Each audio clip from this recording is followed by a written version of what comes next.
As beautiful and pristine as the city skyline might seem, it's often the complete opposite of this image that pops up into people's heads when they think of India's northeast. The tragic truth is that this region is often associated with militancy and violence. It has the largest number of militant groups in the country, and the unrest here is locked into a vicious cycle with a lack of economic development and opportunities. As a result, India's northeast is also one of the most economically underdeveloped regions in India. Now, this week I've been talking to locals, experts and companies about the challenges facing this region and what's being done to attract investment into India's northeast. Deep in the mountainous range of Meghalaya in India's northeast, everyday life here is a burden.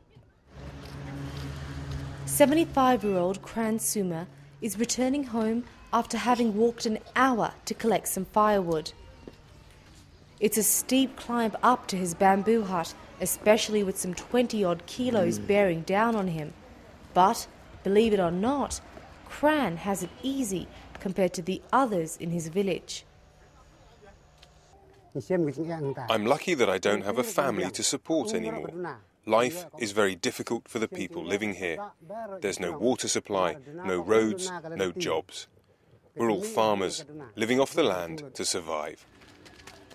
Kran's village is one of the poorer areas of Meghalaya, but the struggles felt here are not uncommon across the region. India's northeast is one of the most underdeveloped economies in the country. There are virtually no big industries set up in any of the 7 states, with the exception of Assam. So virtually anything you'd find here, from cars through to stationery, would have been manufactured outside and brought in. Now, what that means for the people who live here is that there are no jobs and no choice but to work the land. This is one of the main reasons companies have been staying away. A long and bloody history of militancy and insurgency have tainted the region's reputation. There are as many as 30 armed insurgent groups still believed to be operating within the northeast. The problem is exasperated by the region's geography.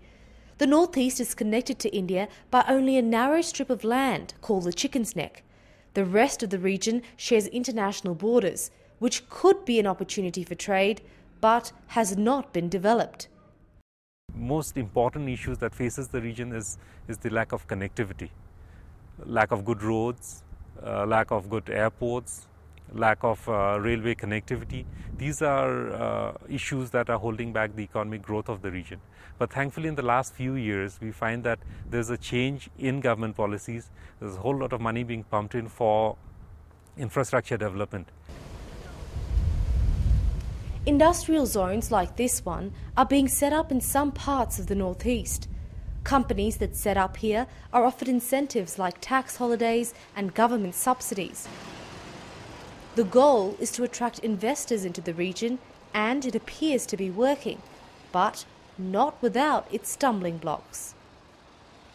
With the development of the industries, naturally the infrastructure, the power had to develop.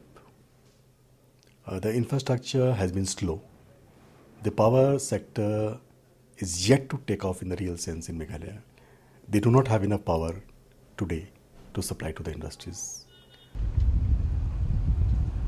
Despite its shortcomings, many firms are already taking advantage of the region's rich natural resources like coal and limestone. But this sort of development is not really welcomed by the locals. The feeling of exploitation runs deep within the region. Many feel that unless the companies do more than just take the natural resources out of the region, they don't stand to gain.